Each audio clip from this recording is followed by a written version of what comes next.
ሰላም እንዴት ናችሁ? ዛሬ በ2017 ለእይታ የቀረበ ቤቢ ድራይቨር የተሰኘ አክሽን ፊልሞች የላችሁ መጥቻለሁ። እስካሁን ሰብስክራይብ ካላደረጋችሁ በጣም ብዙ አሪፍ ፊልሞች እያመለጣችሁ ነው። ሰብስክራይብ አድርጋችሁ እኔም ቤተሰቦቹ ማድረግ እንዳትረሱ።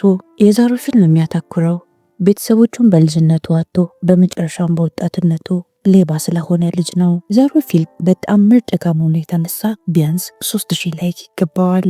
ወደ ፊልሙ ታሪክ ስንሄድ ፊልሙ ሲጀምር ቀይ መኪና መጥቶ ባንክ ቤት ፊት ለፊት ሲቆም ያሳየናል። ቀዩን መኪና የሚነዳት ልጅ ስሙ ቤቢ ይባላል። መኪናው ውስጥ ግብረ አበሮች ሌቦቹ ነበሩ። ግሪፍ፣ ዳርሊንግ እና በዲ ይባላሉ። እነዚህ 3 ሌቦች ከመኪናው ውስጥ ከወረዱ በኋላ እቃቸውን ይዘው ወደ ባንኩ ይገባሉ። እነሱ ወደ ባንክ ከገቡ በኋላ ቤቢ ዘፈን እያዳመጠ አብሮ እየዘፈነ ነበር። እንደ አጋጣሚ ባጠገቡ የፖሊስ መኪና ሲያልፍ ቤቢ ለምን እዛ ቦታ ላይ እንደተገኘ ያስታውሳል። ወደ ውስጥ ሲመለከት ሌቦቹ ዝርፊያቸውን እየጨራረሱ እንደሆነ ተረዳ። የተሯሯጡ መጥተው ፈጠን ብለው መኪና ውስጥ ገቡ። ሱም በፍጥነት መኪናዋን አስነስቷት እየነዳ ከአካባቢው ለማምለጥ ይሞክራል።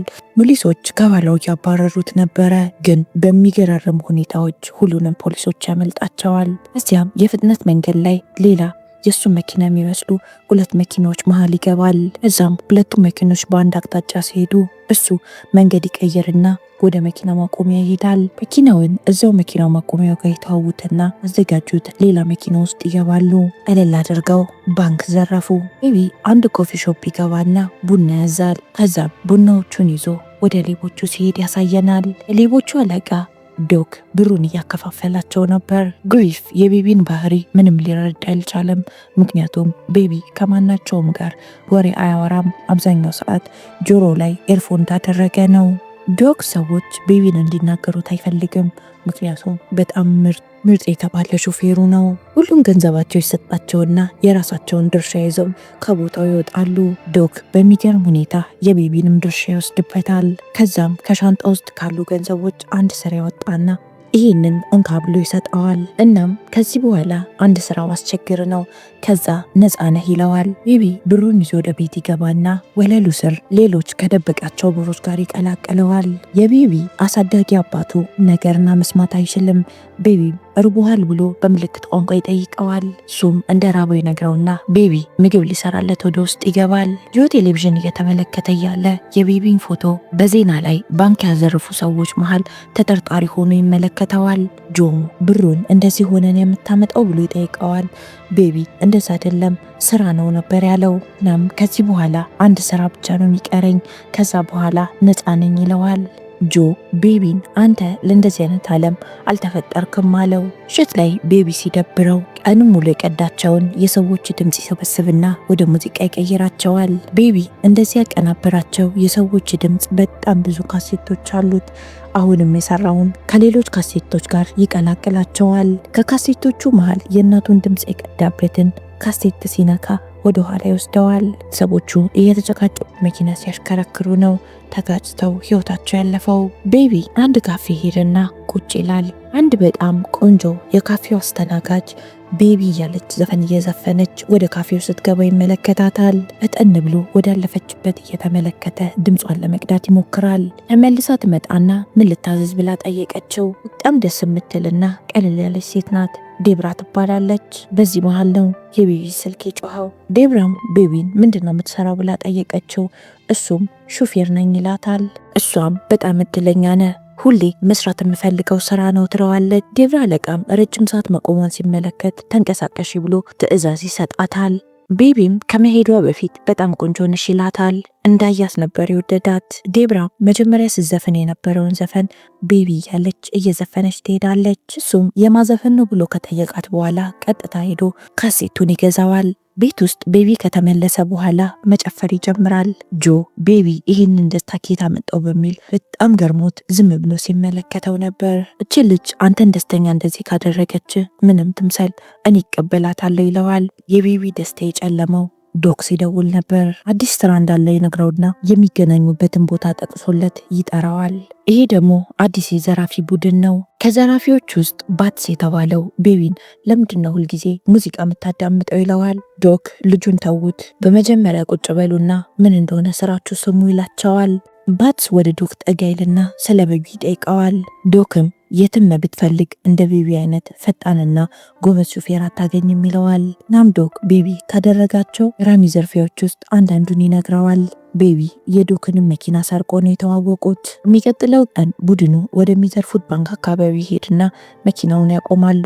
አንድ ሰው ግን ከሩቁ እየተመለከታቸው እየተጠራጠራቸው ነበር። ዘራፊዎቹም ወደ ባንኩ እየተሯሯጡ ይገባሉ። ገንዘባቸውንም ከያዙ በኋላ ፈጠን ብለው ከአካባቢው ለማምለጥ ሞከሩ። አሁንም ቤቢ ነው እየነዳ ያለው። መጀመሪያ ተጠራጥሯቸው ከሩቁ እየተመለከታቸው የነበረው ሰው ሊያስቆማቸውም ይሞክራል። ቤቢ በጣም ጎበዝ ሹፌር ነው። አሁንም እንዴትም ብሎ ሸውዶ ከአካባቢው ያመልጣል። እንዳጋጣሚ ሆነው የመኪና መጨናነቅ ስለነበረ ፍጥነት ነጥቶ ማምለጥ አልቻሉም። ስለዚህ አንድ ሰው ያስወርዱና መኪና ይሰርቃሉ። አሁንም እንደተለመደው የመጡበትን መኪናው ማቆሚያ ላይ ጥለውት ያዘጋጁትን መኪና ይይዙና ወደ መደበቂያቸው ይሄዳሉ። ቤቢ ቀስ ብሎ ለሁሉም ቡና ይዞ ወደ መደበቂያቸው ይመጣል። ቤቢ በዚህኛው ስራው ብዙም ደስተኛ አልነበረም። ሁንም ዶክ ገንዘቡን ለሁሉም ካከፋፈለ በኋላ የራሱንም የቤቢንም ድርሻ ይወስዳል። ግን ከገንዘቡ ውስጥ አንድ ስር ገንዘብ ለቤቢ ይሰጠዋል። የሚገርመው ነገር ከዘራፊዎች ውስጥ አንደኛውን ገለውት ነበረ። እናም የሱን ሰውነትን የያዘውን መኪና ወስዶ እንዲጥለው ይነግረዋል።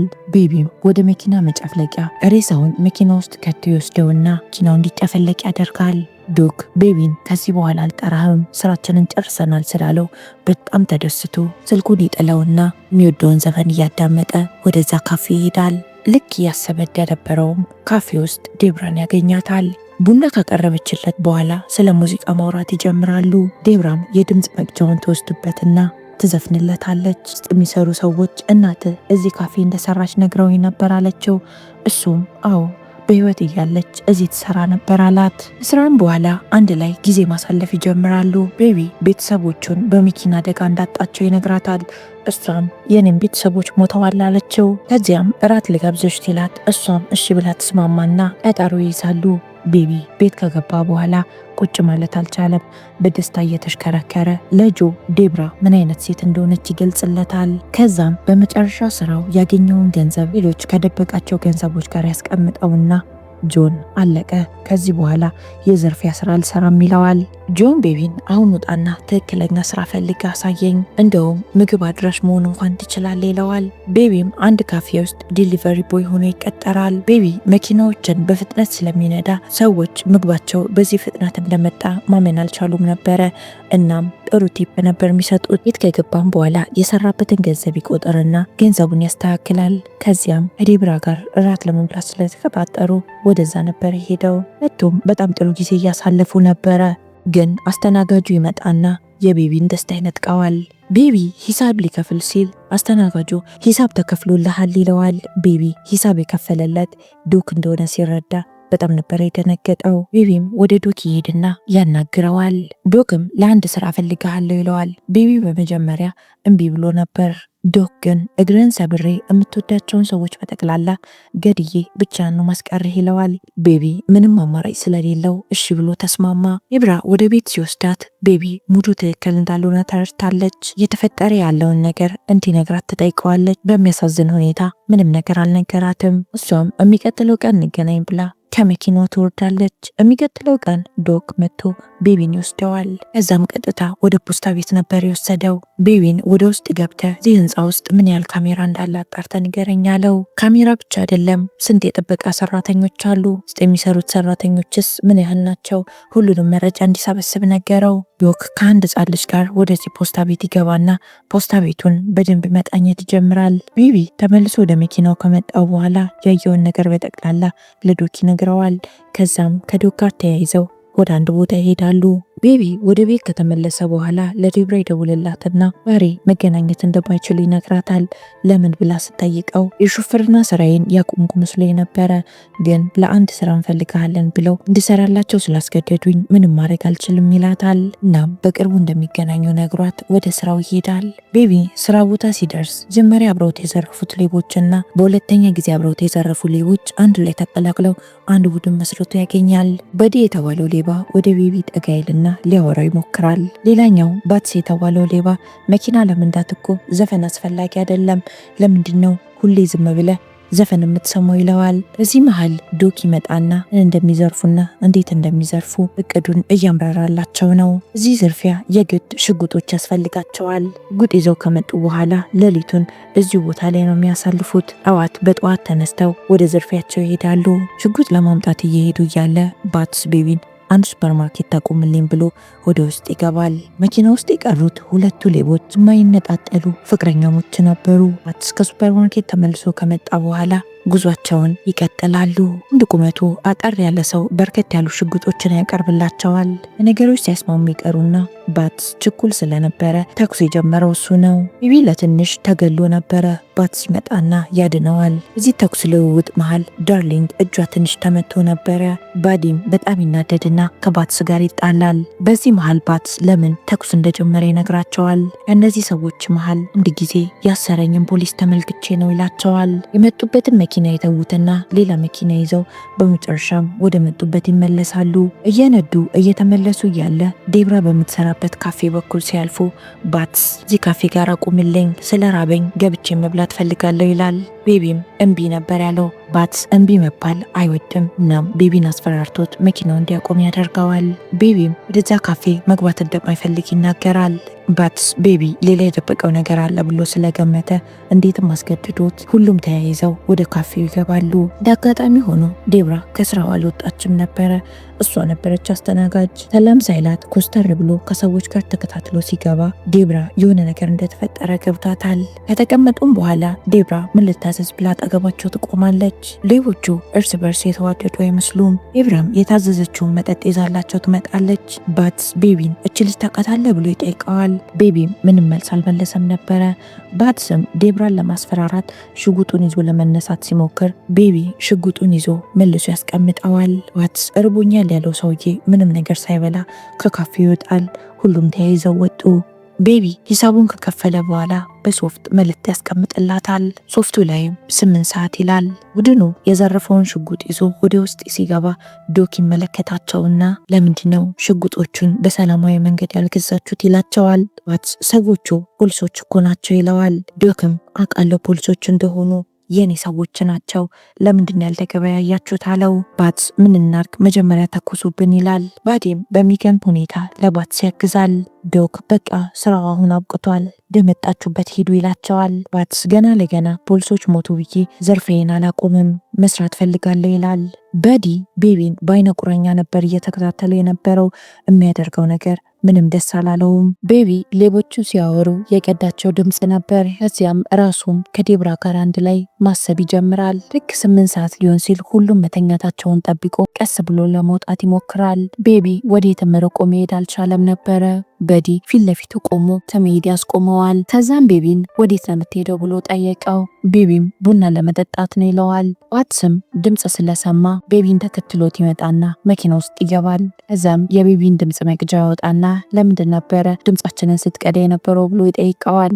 ቤቢ ባትስ ፖሊሶችን እንደሚጠላ ስለሚያውቅ ሽጉጥ ሲያወጣበት በጣም ነበር የደነገጠው። ቤቢ እኔ ድምፅ የምቀዳው ወደ ዘፈን ስለምቀይራቸው ነው ይላቸዋል። እነሱም እስኪ ቀዳህልን አሰማን ይሉታል። እሱም እጆቹ ቤት እንዳሉ ይነግራቸዋል። እዚህ መሃል ነው ባትስ ቤቢን መቶት ራሱን እንዲስት ያደረገው። ቤቢ ራሱን ባወቀበት ሰዓት ሁሉም ከበውት ቁጭ ብለው ያገኛል። ቤት ያስቀመጣቸውን የድምፅ ቅጂዎችንም አምጥተውታል። ዶክ ቤቢን እነዚህ ካሴቶች ምንድናቸው አብራራለን ይለዋል። ቤቢ ለካሴቶቹ ከማብራራቱ ይልቅ ጆ ምን እንደሆነ ማወቅ ነበር የፈለገው። ባትስ የጆን ዊልቸር እየነዳ ቤቢ ፊት ለፊት ሲዘዋወር ቤቢ ጆን የገደሉት ይመስለዋል። ሁሉም ካሴት ላይ ስም ተጽፎ ስለነበረ ተራ በተራ መክፈት ይጀምራሉ። በኋላም ዴብራ ሚል ካሴት ታገኙ። ሁሉም ካፌ ውስጥ አስተናጋጅ የነበረችዋ ልጅ እንደሆኑ ያውቃሉ። ዶክ በቤቢ በጣም ይናደድበትና ከፊት የዞር አድርጉልኝ፣ እኔ ነገ ሌላ ሹፌር ፈልገላቸዋለሁ ይላል። ቤቢም ከተቀመጠበት ይነሳና ሌላ ሹፌር ከየትም አታመጣም፣ እኔ ስራውን እጨርሳለሁ ይላል። ዶክ የቤቢን ኃይል ስለወደደው እሺ ብሎ ይስማማና ወደ ስራው ይመልሰዋል። በሚቀጥለው ቀን ፖስታ ቤቱን ለመዝረፍ ወደ ፖስታ ቤቱ ይሄዳሉ። በዲና ዳርሊንግ በፊት ለፊት በር ሲገቡ ባትስ ደግሞ በኋላ በር ነበር የገባው። ቤቢ የፖስታ ቤት ሰራተኛ የነበረች ሴት ወደ ፖስታ ቤት ልትገባ ስትል በአይኑ ምልክት ይሰጣትና እንድትሄድ ይነግራታል። እሷም ዝም ብሎ ራሷን እንደማስመለጥ ተመልሳ ትሄድና ፖሊስ ይዛ ትመጣለች። እነ ባትስ የሚዘርፉትን ይዘው እየወጡ እያለ ከፖሊሱ ጋር ይገጣጠሙና ፖሊሱን ተኩሰው ይገሉታል። መኪና ውስጥ ከገቡ በኋላ ቤቢ በባትስ ተግባር ደንግጦ ስለነበረ ቶሎ መኪናውን አስነስቶ አልነዳውም። ባትስ ቤቢን መታውና አሁኑኑ ማትነዳው ከሆነ ተኩሽ ይገላሃለሁ ይለዋል። ቤቢም ቀጥታ ይሄድና ብረት ከጫነ መኪና ጋር ይጋጫል። በዚህ አጋጣሚ ፊት ለፊት የነበረው ብረት ባትስን ገሎት ባትስ ሞተ። ፖሊሶች እየመጡ ስለነበረ ቤቢ በዲና ዳርሊንግ አንድ ላይ በመሆን ለማምለጥ ይሞክራሉ። ቤቢ ሲነዳ ብቻ አልነበረም ጎበዝ የሆነው፣ ሲሮጥም በጣም ፈጣንና ጎበዝ ነበር። እየሮጠ ወደ አንድ ትልቅ ሞል ውስጥ ይገባና ልብስ መሸጫ ውስጥ ገብቶ አንድ ጃኬት የለበሰው ልብስ ላይ ይደርብበታል። እንደዛም ሆኖ ፖሊሶቹን አላመለጣቸውም። አሁንም እያባረሩት ነው። የመኪናው ማቆሚያው እየሮጠ ይሄድና የቆመው መኪና ይሰርቃል። እዛም ቤቢ እየተደነባበረ መኪናውን ለመንዳት ሲሞክር መኪናው ከሌላው መኪና ጋር ይጋጭበታል። ሌላኛው መኪና ውስጥ የነበሩት ደግሞ የራሱ ግብረ አበር ሌቦች ነበሩ። ልክ እሱን ሲመለከቱት ያሉበት መኪና ውስጥ ይወጡና እሱ ወደ ያለበት መኪና ውስጥ ይገባሉ። ችግሩ ፖሊሶች መንገድ ዘግተውባቸው ወዴትም እንዳይሄዱ ከልክሏቸዋል። በዚህም ምክንያት ቤቢ ዳርሊንግ የጣለችውን ሻንጣ ሙሉ ገንዘብ ያነሳና ለማምለጥ ይሞክራል። አንድ አሮጊት መኪናዋን ይሰርቅባትና ከአካባቢው ይጠፋል። ቤቢ ቀጥታ የሄደው ወደ ቤት ነበረ። ሳዳጊው አባቱ መሬት ላይ ወድቆ ስለነበረ ጠን ብሎ ጣውላ ውስጥ የቀበረውን ገንዘብ ያወጣና አሳዳጊ አባቱ ኪስ ውስጥ ይከታል። ዛም ዴብራ የምትሰራበት ካፌ ደውልና ቤቢ እየመጣ ነው ተዘጋጅተሽ ጠብቂኝ ብሎሻል በላት ብሎ መልእክት ይናገራል። እዛም ጆን አዛውንት ማቆያ ይወስደውና ያስቀምጠዋል። ጆ መናገር ስለማይችል ቤቢ በራሱ ድምፅ ጆ ምን አይነት ሰው እንደሆነና ምን እንደሚወድ እነዚህ ሰዎች የድምፅ መልእክት ቀርጾ ያስቀምጣል። ጆ ቤቢን ተመልሰ ትመጣለህ ብሎ ይጠይቀዋል። ቤቢ ምንም ነገር እርግጠኛ እንዳልሆነ ነገረው። ጆ ቤቢን አደራ ዴብራን ተንከባከባት ይለዋል። በዚህ መሃል ነው ፖሊሶች ቤቢ የት እንዳለ አውቀው በሄሊኮፕተር እየተከታተሉት የመጡት። እዛም ጆ ቀጥታ ዴብራ ወደምትሰራበት ካፌ ይሄዳል። በሚያሳዝን ሁኔታ በዲ ካፌ ውስጥ ቁጭ ብሎ ቤቢን እየጠበቀው ነበር። በዲ ሽጉጡን ዴብራ ላይ ይደቅንባትና ያስፈራራታል። እዚህ መሃል አንድ ፖሊስ ሽንት ቤት መጠቀም ፈልጎ ወደዛ ካፌ ይመጣል። በዲም ቤቢን ቀጥ ብለ አጠገቤ መተህ ቁጭ በል ይለዋል። ቤቢም አማራጭ ስለሌለው የተባለውን ያደርጋል። በዲ የዴብራን የስራ ባልደረባ እያየ ሲዘናጋ ቤቢ ሽጉጡን አንስቶ ትከሻው ላይ ይተኩስበትና ዴብራን ይዟት እየሮጠ ከካፌው ይወጣል። ከካፌው ከወጡ በኋላ ቤቢ ዴብራን ጥዬሽ መሄድ አለብኝ ይላታል። እሷም የትም ብትሄድ አብሬት ነው የሚሄደው ትላለች። ፖሊሶች በዲን ለመያዝ ሲሞክሩ ሁለቱንም ፖሊሶች ተኩሶ ይገላቸዋል። በዲም አማራጭ ስለሌለው ዶክ ጋር ይደውልለትና እርዳታ ያስፈልገኛል ይለዋል። ዶክም ጆሮ ላይ ነበር ስልኩን የዘጋው። የብራ እየደጋገመች መሄድ አለብን ፖሊሶች ይዙናል ትለዋለች። ቤቢም አንድ ነገር መጀመሪያ ማስተካከል አለብኝ ይላታል። በያዘው ሽጉጥ አስፈራርቶ አንድ የምታምር መኪና ያስቆምና ይወስድባቸዋል። ቤቢ ዶክን ለማግኘት ይሄዳል። ከዛም ቴፕ እጁን እንዲመልስለት ጠየቀው። ዶክም እንደማይሰጠው ይገልጽለታል። ቤቢ በሻንጣ ሙሉ ገንዘብ እንደያዘ ለዶክ ሲነግረው ዶክ ገንዘቡንም ወስዳለው ካሴቱን አልሰጥህም አለው። ዴብራ ከቤቢ ኋላ ተከትለው መጣ ዶክን ትለምነውና ካሴቱ እንዲወስድ ይፈቅድላቸዋል። ከዚያም ዶክ ቤቢን ሀገሩን ጥለ ቶሎ ብለ ፈጥነ ውጣ ይለዋል። ከዛም ይዞት የነበረውን ሻንጣ ሙሉ ገንዘብ ለቤቢ ሰጠው። ቤቢም ለምንድነው ጥሩ እየሆንክልኝ ያለው ብሎ ሲጠይቀው ዶክ አንድ ጊዜ እኔም ፍቅር ይዞ የነበረ ግን በሚያሳዝን ሁኔታ አብሬያት መኖር አልቻልኩም ይለዋል። ልክ ሊፍቱ እንደተከፈተ 3 ሰዎች ታሪያ ይዘው እነ ዶክ ላይ መተኮስ ይጀምራሉ። ዶክም እነዚህ ሰዎች ለኔ ተዋቸው፣ ፈጥናችሁ ጥፉ አላቸው። ቤቢና ዴብራ ዶክ እንደተጎዳ ሲመለከቱ መሄዳቸውን ትተው ቆሞ ይመለከቱታል። እሱም ተናዶ ሩጡ ብያቸዋለሁ እኮ ጥፉ ከዚህ አላቸው። ሰዎቹ ሲባል ደግሞ በዲ የፖሊሶች መኪና ይዞ ይመጣል።